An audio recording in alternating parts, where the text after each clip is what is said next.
தமிழக முதலமைச்சர் மு.க.ஸ்டாலின் அவர்கள் ஏற்கனவே தலைமைச் செயலகத்தில் இருந்தபடி காணொலி காட்சி வாயிலாக ஆட்சியர்களுக்கு அறிவுறுத்தி வருகிறார். இந்த மழை வெள்ள பாதிப்புகள் தொடர்பாக இந்த மழை முன்னெச்சரிக்கை நடவடிக்கைகளை தீவிரப்படுத்த வேண்டும் என அதிகாரிகளுக்கு அவர் அறிவுறுத்தி இருப்பதாகவும் கூறப்படுகிறது.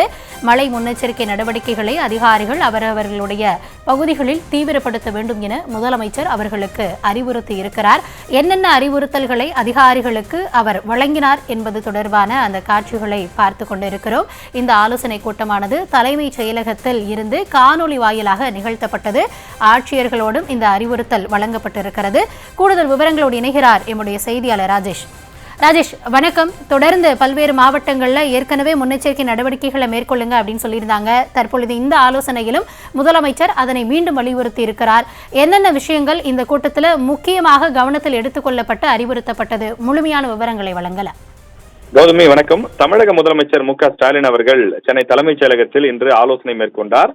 அதில் திருவள்ளூர், சென்னை, காஞ்சிபுரம், செங்கல்பட்டு மற்றும் டெல்டா மாவட்டங்களான மயிலாடுதுறை, நாகப்பட்டினம், திருவாரூர் மற்றும் தஞ்சாவூர் ஆகிய மாவட்டங்களில் மழையினால் ஏற்படும் பாதிப்புகளை சீர் செய்திட ஜேசிபி இயந்திரங்கள், படகுகள், மோட்டார் பம்புகள், மர அறுப்பான்கள், லாரிகள் மற்றும் தேவையான மின்கம்பங்கள் ஆகியவற்றை எல்லாம் தயார் நிலையில் வைக்க வேண்டும் என்று அதிகாரிகளுக்கு உத்தரவிட்டிருக்கிறார். மேலும் இந்த கூட்டத்தின் போது நெல் கொள்முதல், சேமிப்பு மற்றும் நகர்வு குறித்தும் அவர் ஆலோசனைகளை வழங்கியிருக்கின்றார்.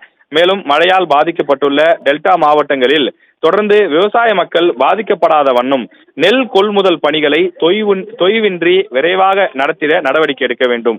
மழையால் நெல் மூட்டைகள் நனைந்து சேதமாகாமல் இருக்கக்கூடிய வகையில் உரிய பாதுகாப்பு ஏற்பாடுகளை அந்த கலெக்டர்கள், மாவட்ட ஆட்சியர்கள் துரிதப்படுத்த வேண்டும் எனவும் தமிழக முதலமைச்சர் மு.க.ஸ்டாலின் அவர்கள் உத்தரவிட்டிருக்கின்றார். மேலும் அந்த ஈரப்பதத்தினுடைய அளவு என்பதை 17% 22% தளர்வு அளிக்குமாறு தமிழக அரசுக்கு, மத்திய அரசுக்கு கடிதம் ஒன்றை அனுப்பியிருக்கிறது. எனவே இது குறித்து மத்திய அரசினுடைய ஒப்புதலை பெற்று விரைந்து நடவடிக்கை எடுக்கப்படும் என்றும், விவசாயிகளுக்கு தேவையான அத்தனை பாதுகாப்பு ஏற்பாடுகளையும் செய்து கொடுக்க வேண்டும். விவசாயிகள் இந்த மழையினால் அவர்கள் விளைவித்த நெல்மணிகளை பாதிக்காத வண்ணம் உரிய ஏற்பாடுகளை செய்ய வேண்டும் எனவும், தாழ்வான பகுதிகளில் உள்ள மக்கள் பாதுகாப்பான இடங்களுக்கு செல்லவும், அவர்களுடைய கால்நடை உள்ளிட்ட அந்த உடைமைகள் அவற்றையெல்லாம் பாதுகாப்பதற்கும் தேவையான நடவடிக்கைகளை மாவட்ட ஆட்சியர்கள் விரைந்து எடுக்க வேண்டும் என்றும் தமிழக முதலமைச்சர் உத்தரவிட்டிருக்கிறார்.